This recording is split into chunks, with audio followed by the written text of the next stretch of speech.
guys, this is Yahuda Lee coming back with another quick lesson. I'm going to try to keep it quick. I know my last couple have been kind of long. I had to break them up into parts. But anyway, I wanted to go over Hanak, or some known this ancestor as Enoch. I want to go over chapter 105, verses 1 through 20 within our Sefer Scrolls. I'm actually reading from the Sefer Scroll, as I'll show up on the screen. But anyway, there's a few nuggets that I wanted to point out here, and I know that this particular topic has been covered in length by many different YouTube authors, other folks spreading the knowledge, other folks coming into knowledge. But there's a few things, or one or two things, I wanted to particularly point out, and I'll just title this one, They're Still Here Amongst Us. Anyway, so again, I'm going to be reading from Hanak 105, verses 1 through 20. All right, so verse 1. So after a time, my son Methuselah, so this is Hanak talking. After a time, my son Methuselah took a woman for his son Lamech. She became pregnant by him and brought forth a child, the flesh of which was as white as snow and red as a rose, the hair of whose head was white like wool and long, and whose eyes were beautiful.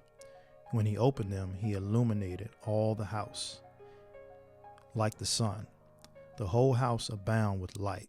And when he was taken from the hand of the midwife, Lamech his father became afraid of him. Flying away, came to his own father, Methuselah, and said, I have begotten a son, unlike others. He is not of men, but resembling the offspring of the angels of heaven, as of a different nature, being altogether unlike us. His eyes are also as the rays of the sun, his countenance glorious, and he looks not as if he belongs to me, but to the angels.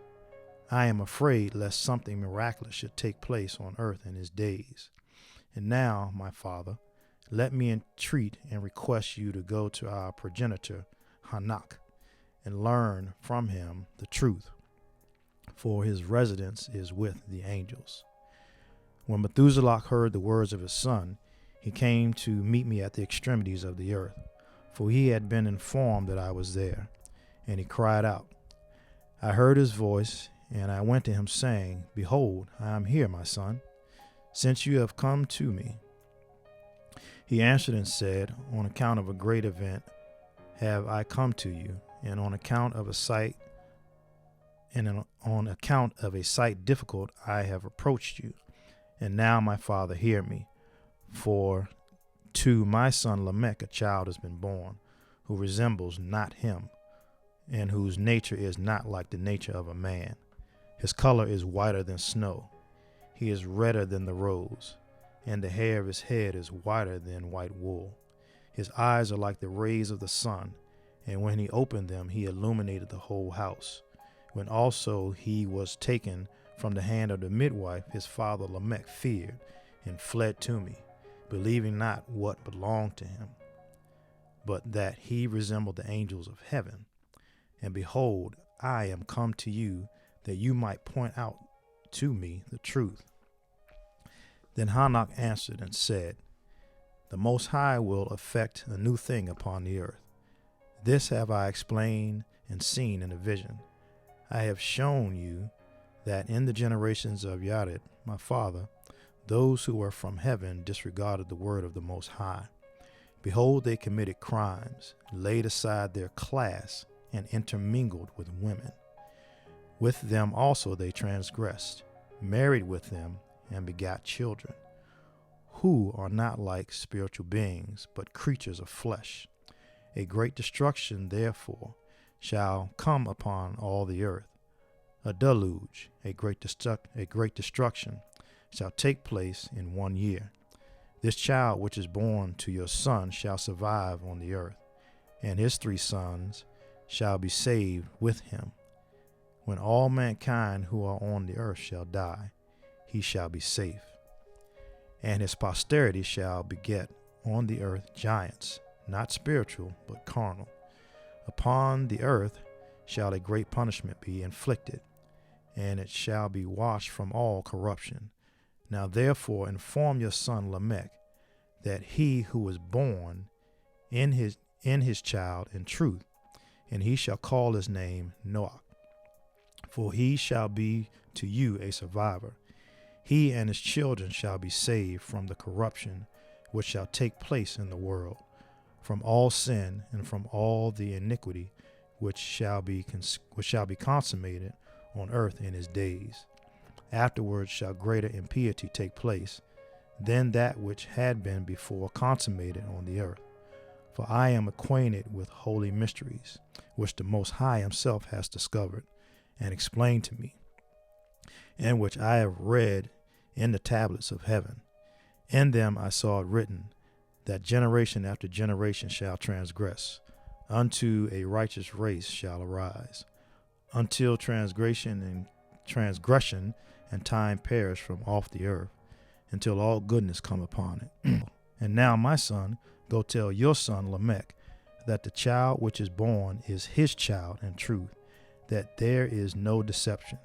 When Methuselah heard the word of his father Shinnach, who had shown him every secret thing, he returned with understanding, and called the name of that child Noach, because he was to console the earth on account on all of his destruction.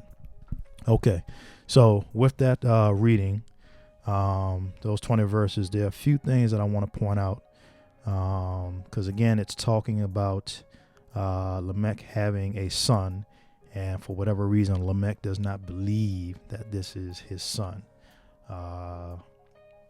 We've heard the phrase, mama's baby, papa's maybe, but I think it's a little bit more going on here. So anyway, he is describing the likeness of Noach, and for that reason, he doesn't think that Noach is his. So we're gonna delve into that. All right, so let's revisit a few points from that first reading. And again, I don't want to make the assumption that all those who may be listening to this are in the know in terms of what was actually going on during this time period, in terms of the fallen angels, in terms of man, the world. So anyway, right around verse 13, when Shinnach was speaking, he was basically telling Methuselah, hey, I told you, I explained it to you already, that in the generations to come, there were fallen angels that were that had come down to earth and pretty much disobeyed the Most High and kind of did their own thing and decided to stay here on earth and mingle with the women, particularly mix with them. And the Most High was not, that was something that he did not want happening. He didn't want different beings, different species, whatever you want to call it, mixing with each other, messing up his creation. And how do we know that? Well, let's quickly look at Genesis chapter 6. And I'm going to be reading verses 1 through 8, I believe. So Genesis 6, verses 1 through 8. And I'm going to be using an older Bible. It's the Tyndale Bible. It's a facsimile copy, but of 1549. And I'll put a copy up here on the screen so you can see. But anyway, and I have a few things highlighted that I'll be touching on. So anyway, again, this is chapter 6 of Genesis, and I'll be reading verses 1 through 8. Okay. Right next to that A, because there's some type above us talking about what actually it kind of paraphrases the chapter. But anyway, so verse 1. So it says, "And it came to pass, when men began to multiply upon the earth, and had begat them daughters and sons of the Most High, saw the daughters of men, and they were fair, and took unto them wives, which they best liked among them all. And the Most High said, My spirit shall not always strive with man, for they are flesh. Nevertheless, I will give them space, 120 years. There were tyrants. Now, let me stop right there. You'll see different versions of this. This word either translates to giants, or it translates to Nephilim. Now, I've seen this translated amongst many versions of our scrolls. Nephilim seems to scare a lot of people. Nephilim seems to be a subject that people don't want to discuss. So they throw in words like tyrants, thinking you won't look it up, or throw in words like giants. We've been so desensitized to that word giants. Think about it when we first grew up, Jack and the Beanstalk. Oh, he's just a cuddly giant. No big deal. No, these were mean, murderous, ravenous beings. All right. So let me start again. So there, I'll just read this text, but there, I just wanted to make that point. But there were tyrants in the world in those days. For after that, the children of the Most High had gone in unto the daughters of men, and had begotten them children. The same children were the mightiest of the world, and men of renown. And when the Most High saw that, the wickedness of man was increased upon the earth, and that all the imagination and thoughts of his heart was only evil continually, he repented that he had made man upon the earth, and sorrowed in his heart, and said, I will destroy mankind which I have made from the face of the earth, both man, beast, worm, and fowl of the air. For it repenteth me that I have made them. But yet Noah found grace in the sight of the Most High. Okay, so this is kind of what was going on at the time. Again, Hanak had told Methuselah everything that was going on. So again, we have an account there, and this is not in the hidden book. This is Genesis chapter 6. You can read it for yourself, where you have fallen angels that came down to the daughters of men. Okay. And it came unto them. So basically, again, mixing seed, mixing different types of beings. And because of that, the children were giants. The children, or you want to call them Nephilim, tyrants, whatever the case may be. But there's something else I wanted to look at. And again, this is in the Tyndale Bible. And one thing I like about doing this type of research is it's all just pieces of the puzzle. And the powers that be think that they can just throw pieces around, and we can't put these pieces together to see the whole picture. But in this Tyndale Bible, and I'll show you here on the screen, there is a section. So if in verse 2, I highlighted on that first screen, I highlighted the letter A in red because there's a note associated with that. Now check out this trickery. Check out this trickery right here. So in the notes, it says that the sons of Seth are called the sons of the Most High because their father had entrusted and nourished the godly and trained them up in the fear of the Most High. So he's basically saying right there, and that what is described as the sons of the Most High are Seth's children. Okay. And then continuing on, it says, contrariwise, the sons of Cain are called the sons of men because they were trained and brought up in the wickedness of the flesh. Now, you see this trickery right here? So it's basically saying that the sons of the Most High are in Seth's lineage, because remember, Abel is gone in this instance. So it's Seth's lineage from Adam, and it's saying that the sons of Cain are the sons of men. All right. Cain went off, after he killed Abel. He was, they were already forced out of the garden at the time, but Cain went off on his own, built his own city, had his own people.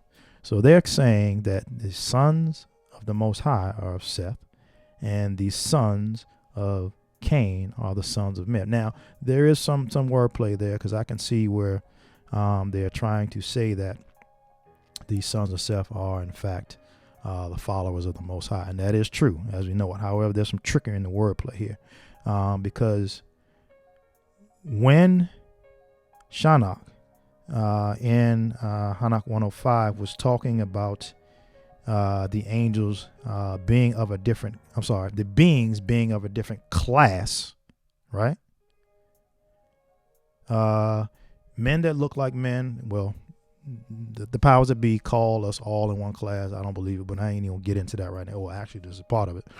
But he said that they laid aside their class and intermingled with women. Now, what do you mean by laid aside their class, right?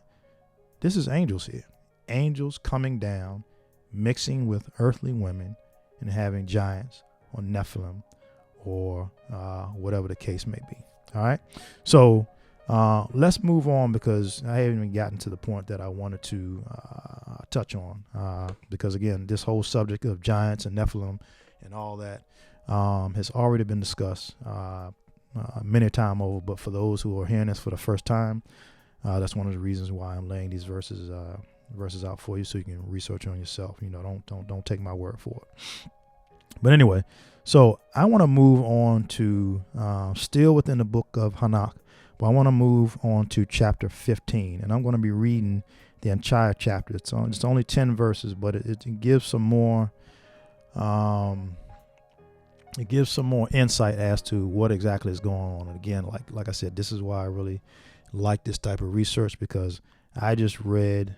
In the beginning, I read Hanok chapter 105, tied that back to Genesis 6, and now we're going back to Hanok chapter 15. And again, these are our scrolls, but they spread everything around. All right. So anyway, I'm going to be reading again Hanok chapter 15, the entire chapter. All right. And so let me give a preface of what's actually going on before I start to read. So basically, the Watchers, or the fallen angels, knew that they messed up, and they went to Hanok because Hanok was favored by the Most High, and they knew that. And so they went to the Most High after they messed up and said, "Hey, can you go talk with the Most High so we can be granted a pardon, pretty much, so they won't be cast off into Sheol, or hell, or condemned for life." So Shinnok went to do that, and the Most High basically, this is a response, or part of the response that he gave. All right, and again, it should become apparent why the Most High didn't want the angels and men mixing. Okay, and this will delve into the point of me making this quick video, because, like I said, they are still walking amongst us. All right. So again, Hanok 15, and I'll read read the whole chapter. And this is again Hanok speaking. Then addressing me, he spoke and said, and this is the Most High, Hear neither be afraid, O righteous Hanok, you scribe of righteousness, approach hither and hear my voice. Go, say to the Watchers, the fallen angels of heaven, who have sent you to pray for them, you ought to pray for men, and not men for you.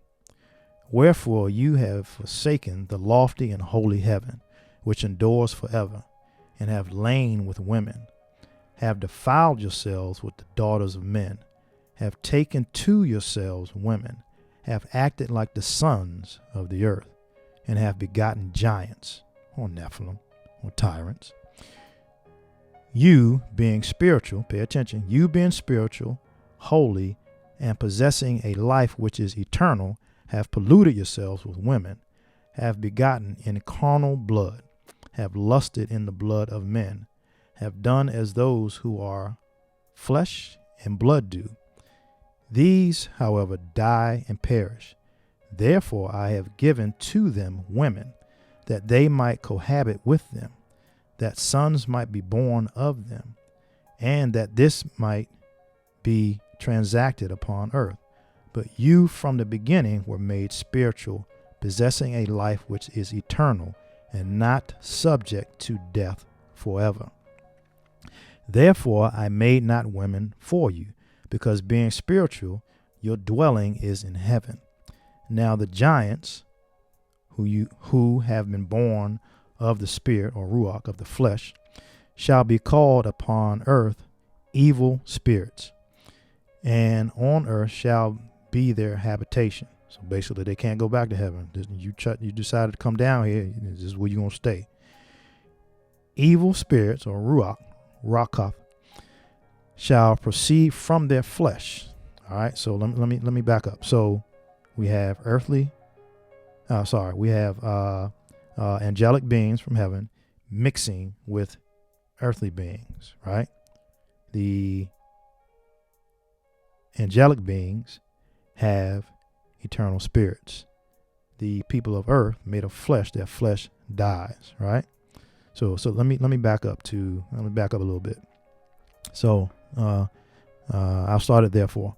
So therefore I made not women for you, because being spiritual, your dwelling is in heaven. Now the giants who have been born of the spirit, or ruach, of the flesh, shall be called upon earth evil ruach, and in earth shall their habitation, and on earth shall be their habitation. Evil ruacheth, or spirits, shall proceed from their flesh, because they were created from above. From the holy watchers was their beginning and primary foundation.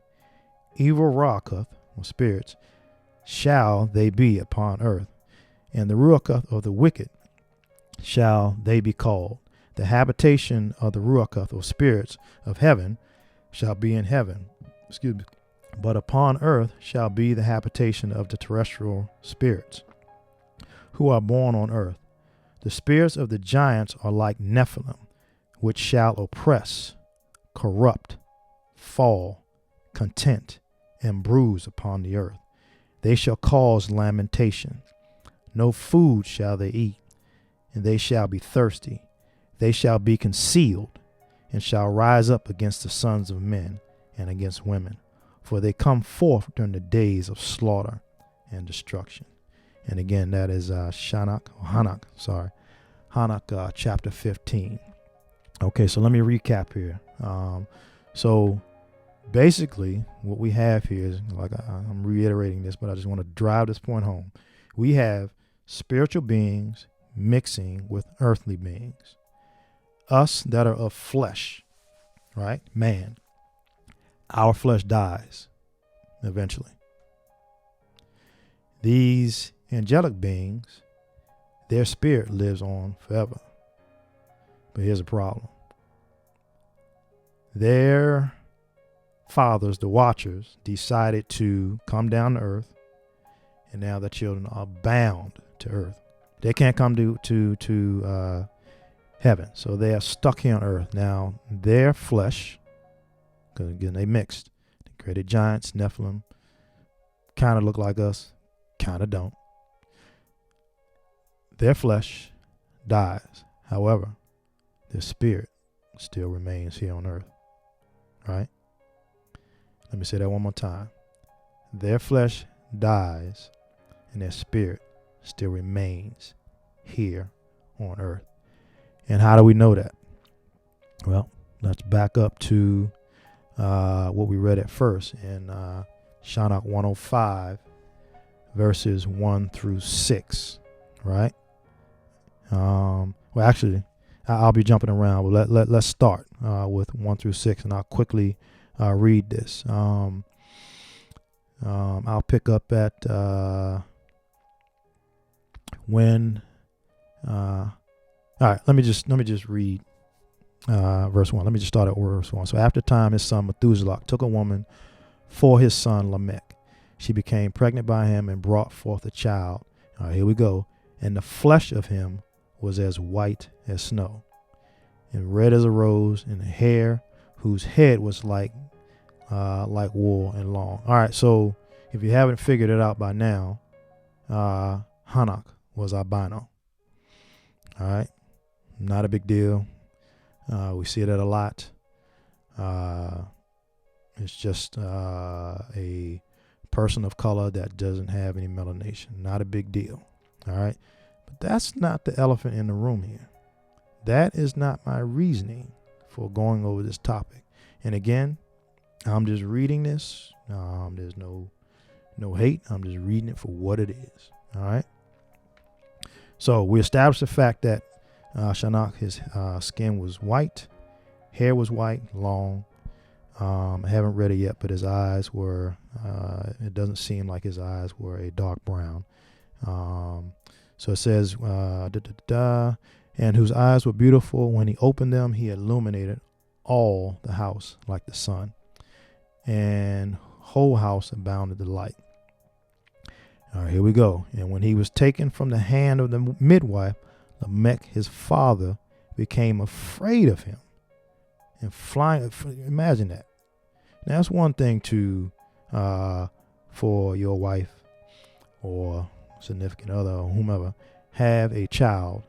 That child be shown to you for the first time. Your first thought is, well, child doesn't look like me. What's going on? That's not what's going on here. Right? It says, when he was taken from the hand of the midwife, Lamech, his father, became afraid. He became afraid of him, and flying away came to his own father, Methuselah, and said, I have begotten a son unlike others. All right. So wait a minute. So let's back up. All right. Now, nowhere in our scrolls do I remember Noah being described as, I'll just say a monster. I'll just say that. Okay. So it wasn't, so I don't think, this is my opinion, but based on what I read, you can gather your own opinions. I don't think that Hanak looked unhuman. That's why I just use the word monster. All right. Again, let's look at his description. His flesh, which was as white as snow. His hair on his head was white as wool. This terrified Lamech. Let me say that one more time. Again, I'm just reading the text for what it is. His flesh was as white as snow. His hair was white like wool. The midwife presented him. Lamech saw him for the first time, and he became afraid of him, flying away to his own father, Methuselah. Told his father, I have begotten a son. Now he's calling him a son, so apparently he doesn't look like a monster. He said, I have begotten a son unlike others. He is not of men, resembling the offspring of the angels of heaven. Is of a different nature, being altogether unlike us. Who is that us? Well, we know that man was created from the earth. The earth, the soil, was brown. Some areas are dark brown. You can call it black, even though it's not black. White as skin, white. I'm sorry, flesh, white as snow. Lamech was afraid. He thought he was a descendant of the fallen angels. One more time. Flesh, white as snow. Hair, white as wool. Lamech was terrified and said, I have begotten a son unlike others. He is not of men, but resembling the offspring of the angels of heaven, is of a different nature, being altogether unlike us.